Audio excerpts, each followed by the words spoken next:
እኔ ዛሬ እውነት የሆነ ውስጤን የነካ ነገር ነው ቢኒ የተናገረው። ምንድን ነው የተናገረው?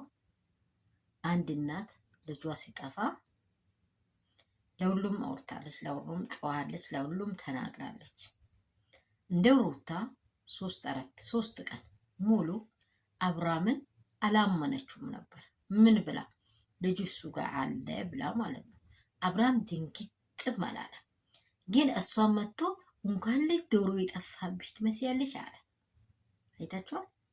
እሱ የራሱን ልጅ ሊውሌን በዶሮ ለካው ማለት ነው። እሱ አንድ በሉት። ገነት ደግሞ ሳትናገር ይህንን ግፍ ሰራች። ግፍ ነው።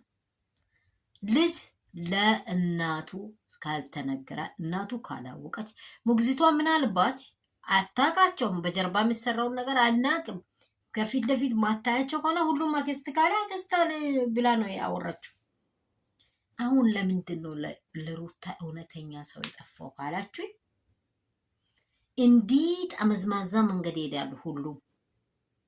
ሁሉም ይሄዱና እንዴት አድርጎ አምጥቷት ደግሞ እሷ ላይ ነገር እንደሚለጥፏ ነው። እንዴት አጥንቷ ይጣፍጣል፣ አጥንቴ ይጣፍጣል ብላለች እሷ ራሱ። ሰላም ሰላም፣ የኔ ወንዶች የኔ እንቆች፣ እንዴት ናችሁ? ሁሉ ሰላም፣ ሁሉ መልካም ነው። ጌታ ይባረክ። መልካምነታችሁን እግዚአብሔር ብዝት ትርፍርፍ ያድርግ፣ ከግፍ ያድነን። አይን ካላየው ጆሮ ካልሰማው ነገር እግዚአብሔር ያድነን። ሁላችሁም አትጣሉ። እኔ ሁላችሁም እንዳትጣሉ ነው በቃ አሁን የሚፈልገው። ሰው ስራውን እየሰራ ከሆነ እኛ ለምን እንጣላለን? እኛ እንታረቅ የኔ ውዶች።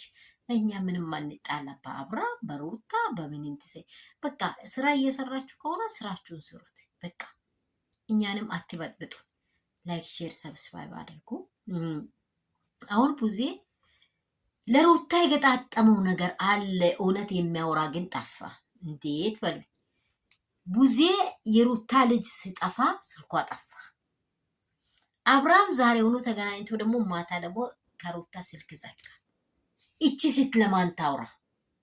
እስቲ እቺ ሴት ለማን ታውራ? መንገድ ላይ ወይንም ውሃ ውስጥ እንደቆመ እንጨት ወዲ ቀውሳ የሆነ ነገር እንድትሆን ነው የፈለጋችሁት ያለው ቢኒ ትክክል ነው። ይህን እደግፈዋለሁ። ቢኒዬ እደግፈሃለሁ። የሆነ ነገር በራሷ ታንቃ እንዴት ይሁን እንዲህ እንደው እሷን ከእኔ ላይ ገለል አድርጎ ይከልክል ብሎ አስቦት ከሆነ ሩታ እጥፍ ዘመናት የምትኖር ሴት ናት። ሀያል ናት፣ ጀግና ናት። ጆሮ ያላችሁ ስሙ። ሩታ አትጎደም፣ አትነካም። ሩታ እኮ የመጀመሪያ ሚስት ናት። ለአብርሃም አፍቅሮ ወዶ ያገባት ሚስት ናት። አትነካም። ሩታ ማወቅ አለባችሁ። አትነካም። ይህ ቤተሰቦቹም እንደዚህ እንደ ሸራሪት ዙሪያው የሚታወሩት እናንተ ራሳችሁ የፈለጋችሁትን አውሩ እንጂ ባላችሁን አውጥታችሁ ምስታችሁን አውጥታችሁ ትጥላላችሁ። አጥሉ። እናንተም አጥሉ። ቡዜም እንደዚህ ገለመሌ የምትዩ አንቺም አጥም። ግን እባካችሁ በህልናችሁ አውሩ። ይህንን ነው የሚለው። ሩታ ልጇ ነው የጠፋው። ገነት የምረ ጥፍተሻል። መታሰር የሁሉንም ምስረት መታሰር ያለበት ገነት ታት ነው ብለው። ገነትና ቡዜ ደግሞ ሪሌሽን ያላቸው ሰዎች ናቸው።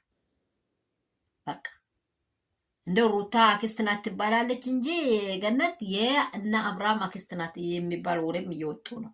አለቃውም ብቻ